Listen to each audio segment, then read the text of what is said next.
এই যে সামনে 10টা দিনের আল্লাহ তাবারক ওয়া তাআলার কাছে খুব বড় ফজিলত আছে। গোটা রোজার মাস ফজিলত, কিন্তু রোজার মাসের মধ্যে 10টা দিনের ফজিলত।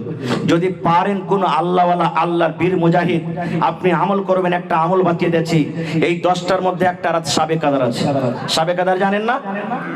জানেন না? জানেন না? হ্যাঁ, যাকে আল্লাহ লাইলাতুল কাদর বলেছেন। লাইলুল মানে রাত, কাদর মানে ইজ্জত। ফারসিতে শাবে কাদর, শাব মানে রাত, কাদর মানে ইজ্জত, ওইটাই কথা।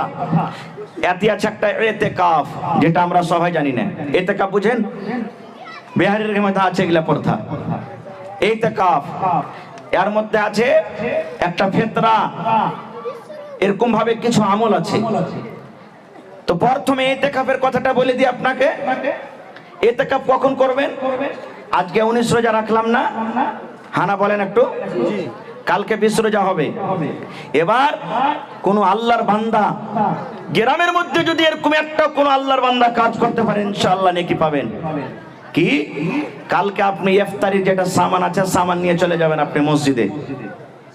মসজিদে চলে যাবেন মাগরিবের আজানের আগে, আর ওইখানে আপনি ইফতারি করবেন। কিন্তু আপনি আর বাড়িতে আসতে পাবেন না। খুব গ্রামে যদি মাইয়া থেকে যায়, তাও আপনি তার জানাজাতে যেতে পাবেন না, যাওয়ার দরকার নাই। কোন মানুষ বেমারি হালাতে থাকে, তাকে দেখার জন্য, ইয়াদাতের জন্য আপনার যাওয়ার দরকার নাই।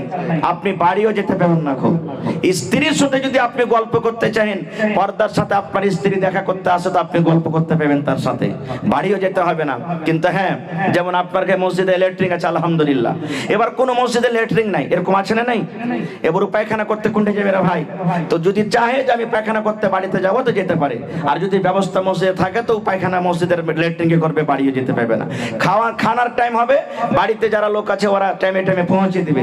এবার যদি এর কোনো মানুষ আছে যে বাড়িতে কেউ নাই, ওই একটাই আছে, তো বাড়িতে যাও, খানাটা নিজে খাইতে পারবে। ওকে কতদিন থাকতে হবে? 20 রোজা ইফতারি এখানে করবে। এবার ঢুকলো যে মসজিদে, কোন একটা কোণাতে জায়গা নিয়ে নিবে। এবার 20 থাকবে, 21, 22, 23, 24, 25 করতে করতে করতে একবারে রমজানুল মুবারকের মাসের চাঁদ, ঈদের চাঁদ দেখবে। চাঁদ দেখা পর যদি ইচ্ছা করে যে আমি বাড়িতে আসবো, তা আসতে পারে। না হলে ঈদের নামাজ পড়ে আইসা তখন বাড়িতে ঢুকবে। একে বলে ইতিকাফ। আর একটা আছে কি শাবে কদর। শাবে কদর কি হয়? সুবহানাল্লাহ।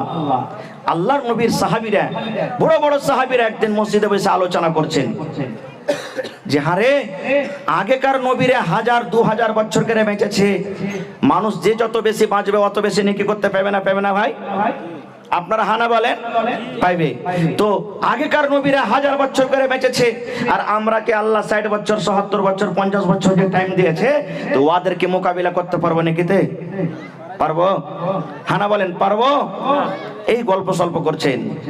আল্লাহুস সামাদ। যেমনই এগুলা প্রশ্ন হলো, আল্লাহ রাসূল হুজরাতে বসে বসে কিন্তু সাহাবীরকে কথা শুনছেন। কথাটা তো ঠিকই। এবার আল্লাহ তাআলা জিবরিলকে বলছেন, জিবরিল যাও আমার নবীকে উত্তরটা দিয়েছো। এবার জিবরিল আমিন আইলেন, আসাফার রাসূলকে বলে দিলেন, আল্লাহ রাসূল গো, আউযু বিল্লাহি মিনাশ শাইতানির রাজিম, বিসমিল্লাহির রহমানির রহিম, ইন্না আনজালনাহু ফি লাইলাতিল কদর ওয়া মা আদরাকা মা লাইলাতুল কদর, লাইলাতুল কদর খায়রুম মিন আলফি শাহর, তানাজ্জালুল মালায়েকাতু ওয়ার রূহু ফিহা বিইذনি রাব্বিহিম মিন কুল্লি আমর, সালামুন হিয়া হাত্তা মাতলাইল ফাজর। মুখস্থ আছে বেশিরভাগ, আছে না নাই? ওরে আল্লাহ, কোনদিন কি চিন্তা ভাবনা করেছেন আল্লাহ কোরআনটাতে কি বলতে চান? আল্লাহ রাব্বুল আমিন জিবরিল ফেরেশতাকে বলছেন, জিবরিল রে যাও যাও, আমার নবীর সামনে প্রশ্ন দাঁড় হয়েছে, আমার নবীর সাহাবীরা তাকে প্রশ্ন করে দিয়েছে, যাও যাও তাদের জন্য একটা সুন্দর খুশখবরি নিয়ে চলে যাও, তাদের জন্য একটা মেসেজ নিয়ে চলে যাও, তাদের জন্য একটা পয়গাম নিয়ে চলে যাও। কি পয়গাম? আল্লাহ রাব্বুল আমিনের নবী এবার যখন তারপরে ওহী হলো, নবী যে সাহাবায়ে কেরামকে যখন কোরআন আয়াত শুনিয়ে দিলেন, ওরে আল্লাহ, সাহাবায়ে কেরাম শুনতে না শুনতে তাদের মুখে খুশি ফুটে গেল। নারে তাকবীর! তারা আরবি জানতেন, আরবি বুঝতেন, বুঝে নিলেন। আমরা তো সবে আরবি জানি না, নাকি জি ভাই? আল্লাহ কি বলছেন? ইন্না আনজালনাহু ফি লাইলাতিল কদর। আল্লাহ বলছেন দুনিয়ার মানুষ রে, আমি আমার পাক পবিত্র কোরআন শবে কদর আমি নাজিল করেছি। আমি আমার পাক পবিত্র কোরআন লাইলাতুল কদর আমি নাজিল করেছি। ওয়া মা আদরাকা মা লাইলাতুল কদর। আল্লাহ নবীকে বলছেন, নবী গো আপনি কি জানেন শবে কদর কি জিনিস? শবে কদর কাকে বলে? শবে কদরে কি হয়? আপনি কি কথাটা জানেন? আল্লাহ বলছেন আবার উত্তর দিয়ে, লাইলাতুল কদরে খায়রুম মিন আলফি শাহর। শবে কদর হলো 1000 মাস থেকে উত্তম আফজাল। 1000 মাস আপনি মোবাইলে দেখবেন কলকটার করে 83 বছর 4 মাস হয়। 83 বছর 4 মাসকে 1000 বছর 1000 মাস বলা হয়। এরে মুসলমান, আল্লাহ রাব্বুল আলামিন সে শবে কদরে এত নেকি দিয়েছেন, লাইলাতুল কদরে এত ফজিলত দিয়েছেন। যারা লাইলাতুল কদর পাবে 83 বছর 4 মাস ইবাদত বندگی করে যারা নেকি হবে, আল্লাহ রাব্বুল আলামিন একটা রাতে কতখানি নেকি দান করবেন। সুবহানাল্লাহ। কত বছর? 83 বছর 4 মাসের নেকি। কিন্তু আমরা তো সেই রাতে নাকে আর কানে তেল দিয়ে আমরা শুয়ে থাকবো। যাইবে কে? ওই ছোট ছোট বেটি ছেলেগুলা জাগবে। আপনাদের গ্রামে আছে কিনা, কেমন কে জাগছে না জাগছে? ওই ছোট ছেলেগুলা জাগবে যার এখানে গুনাহ হয়নি। আর বিস্কুটের পকেট ওরে আল্লাহ দিন থেকে চান্দা করবে ওরা, নাকি দিন থেকে চান্দা করবে। খের যাও, একটা উৎসাহ তো ভিতরে আছে। আমরা বড় মানুষ যাব না খুব। রে মুসলমান, বলবেন মাওলানা সেই রাতটাতে কি হয়েছে মাওলানা? ওরে আল্লাহ, আল্লাহ রাসূল বলেছে যেদিন শবে কদর হবে, যেদিন লাইলাতুল কদর হবে, সেই রাত্রি আল্লাহ রাব্বুল আমিন জমিনের উপরে এত ফেরেশতা দিবেন, এত ফেরেশতা পাঠাবেন। আল্লাহ রাসূল বলেছেন মনে হয় এই জমিনের উপরে, জমিন থেকে নিয়ে আকাশ পর্যন্ত কোনো এমন জায়গা নাই যে জায়গা সেই রাত্রে আল্লাহর ফেরেশতারা থাকে না। এত ফেরেশতা আছে। ওয়ার রূহ জিবরিল আমিন তাও আছে। কি নিয়ে আসবে? মিন কুল্লি আমর। সমস্ত আল্লাহর হুকুম নিয়ে তারা সেই রাত্রে আসবে। সেই রাত্রে যদি আপনি বলেন আল্লাহ আমার একটা সন্তান হয় না, আল্লাহ জি 10 বছর হয়ে গেল বিয়ে, আল্লাহ তুমি একটা সন্তান দান করো। বন্ধুরি সেই যদি শবে কদরের রাত হয়, আল্লাহ রাব্বুল আলামিন সেই রাত্রে আপনার দোয়া কবুল করবেন। আল্লাহকে যদি কান্দা কান্দা বলেন মাবুদ 11 মাস কত আল্লাহ জেনা ব্যভিচার করেছি, কত চুরি করেছি, যা ডাকাতি করেছি, কত নামাজ ছেড়েছি, আল্লাহ তোমার নাম হলো গফফার, তুমি মাফ করনে ওয়ালা। মাবুদ রে তুমি আমার জীবনের গুনাহকে আল্লাহ মাফ করে দাও।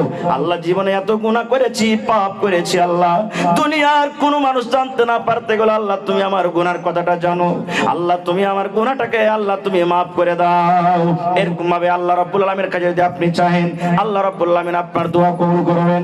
এবার বলবেন মাওলানা শবে কদর কতক্ষণ থাকে? 1 ঘন্টা থাকে, 1 ঘন্টা থাকে, 2 ঘন্টা থাকে, 10 মিনিট থাকে, 5 ঘন্টা থাকে, কতক্ষণ থাকে? আল্লাহ বলেন হাত্তা মাতলাইল ফাজরি, সূর্য ওঠা পর্যন্ত শবে কদর থাকে। কত মানুষকে দেখবেন আরে শবে কদর এক চোখের পলকে চলে যাবে, এরকম শুনেছেন না? এগুলা ভুল কথা। আল্লাহ বলছেন ফজর পর্যন্ত থাকবে। কিন্তু হ্যাঁ, শবে কদর সবাই দেখতে পাবে না ভাই, সবাই জানতে পারবে না। শবে কদর দেখার জিনিস নয়, সবাই বুঝতে পারবে না খুব। সাহাবায়ে কেরাম বলছেন হুজুর শবে কদর যখন হবে তা আমরা কেমন করে বুঝবো যে আজ শবে কদর হলো? ওর কিছু আলামত তো হওয়া চাই। আল্লাহ রাসূল বললেন সাহাবীরে শবে কদর আলামত হলো যেদিন শবে কদর হবে সেই দিন হয়তো মেঘ হবে, 1 ফোঁটা হোক, ঝমঝম করে হোক মেঘ হবে। মেঘ না হইতে গেলে চিলিক মারবে আকাশে, মেঘ না হইতে গেলে মেঘ ডাকবে, না হইতে গেলে রাতটা অন্য অন্য রাতের মতন আলাদা বুঝাবে, হালকা হালকা ভাব বুঝাবে। এবার রাসূল বলছেন সাহাবীরে এবার যখন সকাল বেলাতে সূর্যটা উঠবে, সূর্যটাতে তাপ হবে না, সূর্যটাতে এরকম ভাবে ভোল্টেজ হবে না যেমন অন্য অন্য দিন হয়, তখন তোমরা বুঝে নেবে আজকে শবে কদর। এই কথাটা যখন শুনলেন আল্লাহর নবীর স্ত্রী মা আয়েশা রাদিয়াল্লাহু তাআলা নবীকে প্রশ্ন করে দিলেন হুজুর আমি যদি জানতে পারি আজকে শবে কদর, আমি যদি বুঝতে পারি আজকে শবে কদর, তাহলে ওই টাইমে কি দোয়া করব, ওই টাইমে কি চাইবো গো নবীজি?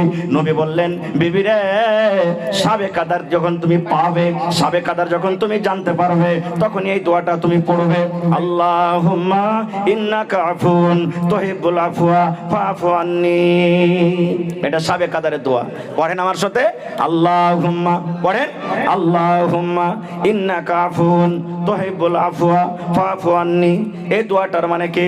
আল্লাহুম্মা, হে আল্লাহ, ইন্নাকা আফুন, আল্লাহ তুমি হলো মাফ করনে वाला, তুমি হলো ক্ষমা করনে वाला, তুহিব্বুল আফওয়া, আল্লাহ যাকে তুমি মাফ করো আল্লাহ তাকে ভালোবাসো, আল্লাহ যাকে তুমি মাফ করো ক্ষমা করো তাকে তুমি ভালোবাসো, ফাআফু আন্নি, আল্লাহ আমি তোমার গুনাহগার পাপী খাতাকার বান্দা, আল্লাহ তুমি আমাকে মাফ করে দাও। এই দোয়াগুলা মাঝে মাঝে পড়বেন। এবার বলবেন, হাজী মাওলানা সাবে কাদার জাগবো কেন করে? এখনকার সাবে কাদার জাগছে, আমরা যে জাগছি শুধু কোরআন তেলাওয়াত করা, শুধু কোরআন তেলাওয়াত করা, শুধু কোরআন পড়া। জি না, কোরআন তো পড়বেন, পড়তে হবে, কিন্তু নিয়ম যেভাবে জাগার সেভাবে আমাকে আপনাকে জাগতে হবে। শিখালেন, আজকে শিখাচ্ছি। এই যে কালকে থেকে না জাগতে হবে, দিন যাওয়ার পরে। সাবে কাদারের রাত হলো 5টা, একটা 20 রোজার পর 21 রোজার রাতে, 22 যাওয়ার পর 23 রোজার রাতে, 24 যাওয়ার পর 25 রোজার রাতে, 26 যাওয়ার পর 27 রোজার রাতে, 28 যাওয়ার পর 29 রোজার রাতে, 5 দিনের মধ্যে এক রাত সাবে কাদার আছে ভাই আমার। তাহলে এই 5টা রাত জাগবেন কেমন করে? সবাই কি বলছি, জাগবেন ভাই। কে জানি কখন আল্লাহ কার কোন আমলটাকে কবুল করবেন সেটা আল্লাহ জানেন। যেদিন আপনি সাবে কাদার জাগবেন সেদিন এশারের নামাজ পড়বেন আর 2 রাকাত সুন্নাত পড়ে বাড়ি চলে আসবেন। আপনি জরুরি নয় যে আপনাকে মসজিদে জাগতে হবে। সাবে কাদার বার তো আপনি জাগতে পারেন, ছাদের পরে জাগতে পারেন, নিজের বাড়িতে আপনি জাগতে পারেন, যেখানে আপনার সুবিধা হবে আপনি জাগতে পারেন। এবার কি করবেন? এশারের নামাজ পড়বেন, 2 রাকাত সুন্নাত পড়ে বাড়ি চলে এলেন। আসার পর যদি আপনার ইচ্ছা হয় যে 1 ঘন্টা আরাম করবো, গোটা রাত জাগতে তো হবে, তা আপনি আরামও করতে পারেন। আর যদি বলেন না আমি আরাম করব না, তাহলে আপনার ব্যাপার। এবার আপনি কি করবেন? কোরআন মাজিদ পড়িতে লাগেন। বলবেন, হাজী মাওলানা আমি যে কোরআন পড়িতে জানি না, আচ্ছা না এরকম মানুষ জানি না, তা আপনি শুনেন, যারা বসে পড়ছে ওরকে শুনেন। এবার বলবেন, হাজী মাওলানা আমার বাড়িতে কেউ জানে না কোরআন, কাকে শুনবো?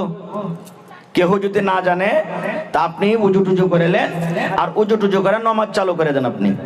এবার নামাজ, তারাবির নামাজ কয় রাকাত? জোরে বলেন। আর তাহাজ্জুদের নামাজ? তাহাজ্জুদের নামাজ 8 রাকাত। অন্য মাসে যেটা তাহাজ্জুদ, রোজার মাসে ওইটা নামাজের নামই হলো তারাবি। নামাজে যেটা রমজান মাসে যেটা তারাবির নামাজ, অন্য মাসে ওর নাম হলো তাহাজ্জুদের নামাজ। এবার আপনি নামাজ পড়তে শুরু করেন।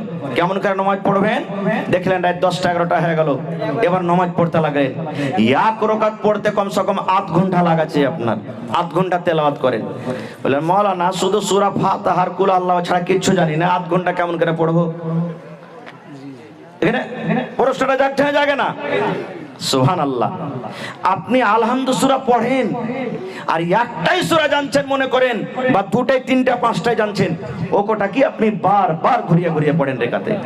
একবার কুল আল্লাহ পড়া হয়ে গেল তো হাত বাঁধা আছে, আবার পড়েন, আবার পড়েন, আবার পড়েন, আবার পড়েন, আবার পড়েন। পড়তে পড়তে যখন দেখবেন যে আপ খাসতে গেছে, 15-20 মিনিট হয়ে গেছে, তখন আপনি রুকুতে যান। রুকু দোয়া পড়েন, পড়িতে আছেন, পড়িতে আছেন, পড়িতে আছেন, পড়িতে আছেন, যত পারবেন পড়িতে থাকেন রুকুর দোয়াটাকে। এবার দেখবেন যে আমি কলন্ত হয়ে গেছি, তখন আবার সামি আল্লাহু লিমান বলে আপনি দাঁড়ান, দিয়ে প্রথম সাজদাতে আপনি পড়ে যান। সাজদাতে আপনি পড়ে গেলেন, সাজদার দোয়া পড়িতে আছেন, পড়িতে আছেন, পড়িতে আছেন, পড়িতে আছেন, দেখবেন আমি কলন্ত হয়ে গেছি, খাস্তানা হয়ে গেছে, তখন আপনি সাজদা থেকে উঠেন আর দিয়ে পড়িতে লাগেন, রব্বিক ফিরলি, রব্বিক ফিরলি, রব্বিক ফিরলি, রব্বিক ফিরলি, রব্বিক ফিরলি, যত পারবেন পড়েন। এর মানে আল্লাহ তুমি আমাকে মাফ করে দাও, আল্লাহ মাফ করে দাও, আল্লাহ আমাকে মাফ করে দাও, এটা দোয়ার মানে। রব্বিক ফিরলি, রব্বিক ফিরলি, রব্বিক ফিরলি, যত পারবেন পড়েন।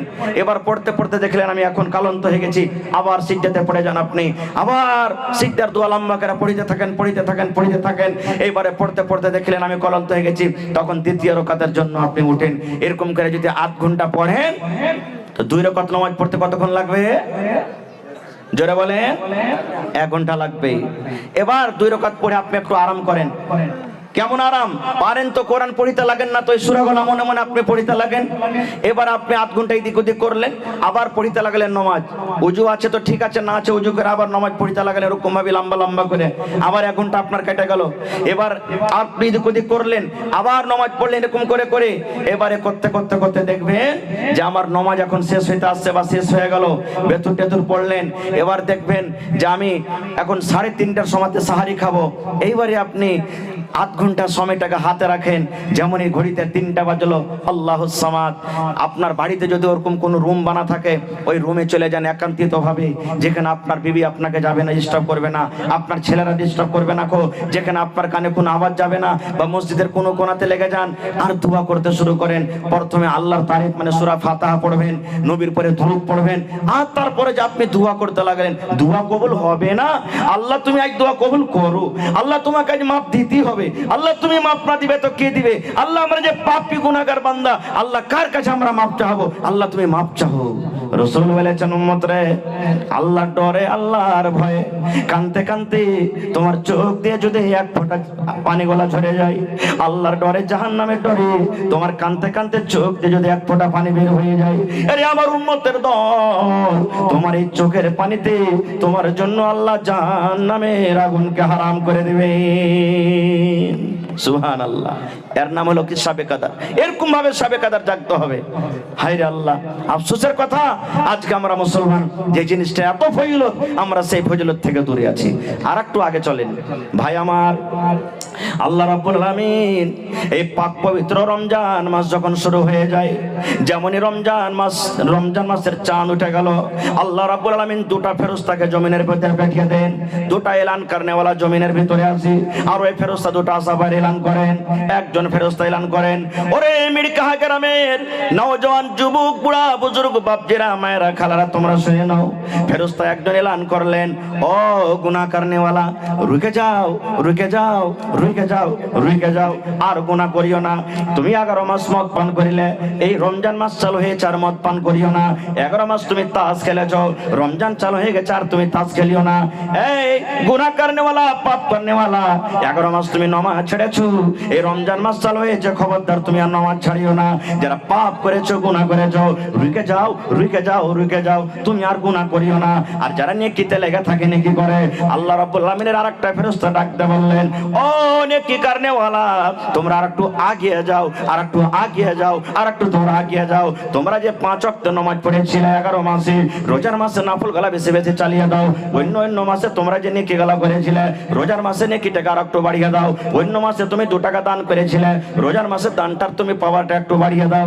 অন্য মাসে তুমি তাহাজ্জুদ পড়িতে পারো নি, রোজার মাসে তুমি তাহাজ্জুদের নামাজটা বেশি পড়ো, একটুখানি তুমি এগিয়ে যাও। শুধু তা নয়, এই রমজান মাস যখন চালু হয়ে যায়, আল্লাহ রাব্বুল আলামিন ফেরেশতাকে ডাকতে বলেন, ফেরেশতারি আমার যত জাহান্নামের গেট আছে, যত জাহান্নামের দুয়ার আছে, সমস্ত দুয়ারকে তোমরা বন্ধ করে দাও রে। সমস্ত দুয়ার বন্ধ হয়ে যায়। এবার আল্লাহ ফেরেশতাকে বলেন, জান্নাতের দুয়ার খুলে দাও, জান্নাতের গেট খুলে দাও। এই রমজান মাসে সমস্ত জান্নাতের দুয়ারকে খুলে দেওয়া হয়। এইবার আল্লাহ ফেরেশতাকে ডাকতে বলেন, ফেরেশতারি আমার বান্দা বান্দিরাকে যেন কোন শয়তান, কোন খবিস শয়তান জিন যেন বহাকেতে না পারে, রাস্তা থেকে যেন ফটকাইতে না পারে, এই জন্য তাকে মোটা মোটা জিঞ্জির দিয়ে তারাকে বেঁধে দাও। যাও সমস্ত শয়তানকে বেঁধে দাও। এবার বলবেন, হাজি মাওলানা, শয়তানকে যদি আল্লাহ বেঁধে দিয়েছে, তো এখন যারা রোজা করে না এরাকে ফের কে বহাকেছে? প্রশ্ন জাগছে না, জাগে না? কে রাকে বহাকেছে? ভাই রে, 11 মাস শয়তান এমন করে এরাকে সেনা তৈরি করেছে না, যে রোজার মাসে ওই সেনার আসারটা এখনো আছে। একটা মিশাল দিচ্ছি আপনাকে, ডোলে পানি আছে আপনার হাঁড়িতে, এবার আপনি হাতটাকে ঘুরাতে লাগেন, এমনি করে ঘুরাইতে ঘুরাইতে পানিটা ঘুরবে না ঘুরবে না? একটু বলেন, ঘুরবে না ঘুরবে না? ঘুরবে। এবার 1-2 মিনিট ঘুরতে ঘুরতে লোকটাকে তুলেলেন, এবার যেমনই আঙ্গুলটাকে উঠালেন, সাথে সাথে পানি ঘুরতে বন্ধ হবে না, ঘুরতে থাকবে? হ্যাঁ, শয়তান যে 11 মাসে এমন করে ট্রেনিং দিয়েছে না, এই রোজার মাসেই বন্ধ হয় না, ও চলতে আছে, চলছে, ওর স্পিরিট লেগে আছে। কিছু কমছে আলাদা কথা, কিন্তু ওই যে চলতে আছে। হ্যাঁ বে, আল্লাহকে দেখে ডরাই না, তো ফের মানুষকে দেখে ডরিয়ে কি করবো? বাড়তে খাইতে না, যে সারাদিন থাকবো না খেয়ে। এই দেখেন ভাই রে, আল্লাহ রাব্বুল আলামিন এত বড় ফজিলতের মাস দিয়েছেন। বলবেন হাজী মাওলানা রোজা করে কি পাবো? আল্লাহ রাসূল সাল্লাল্লাহু আলাইহি ওয়াসাল্লাম বলেছেন, মান সামা রমজানা ঈমানাও ওয়া ইহতিসাবা গফিরা লাহু মা তাকাদ্দামা মিন যামবিহি। দয়ার নবী এলান করে দিয়েছেন, যে আল্লাহর বান্দা বান্দিরা রোজা রাখবে, রোজা রাখার দুটা নিয়াত করতে আপনাকে করতে হবে। এক নম্বর কথা হলো ঈমানাও, আল্লাহ রাব্বুল আলামিনের সাথে বিশ্বাস করতে হবে আল্লাহ এক মাস রোজাকে ফরজ করেছেন, আমি যদি রোজা রাখতে হবে, রোজা যদি আমি না রাখি আমি গুনাহগার হয়ে যাব, পাপী হয়ে যাব। ওয়া ইহতিসাবান, নেকি মনে করে রোজা রাখতে হবে। এই দুটা নিয়াতে যারা রোজা রাখবে, নবী বলেছেন গফিরা লাহু মা তাকাদ্দামা মিন যামবিহি, তোমার জীবনের যত ছোট ছোট গুনাহ আছে আল্লাহ সমস্ত গুনাহ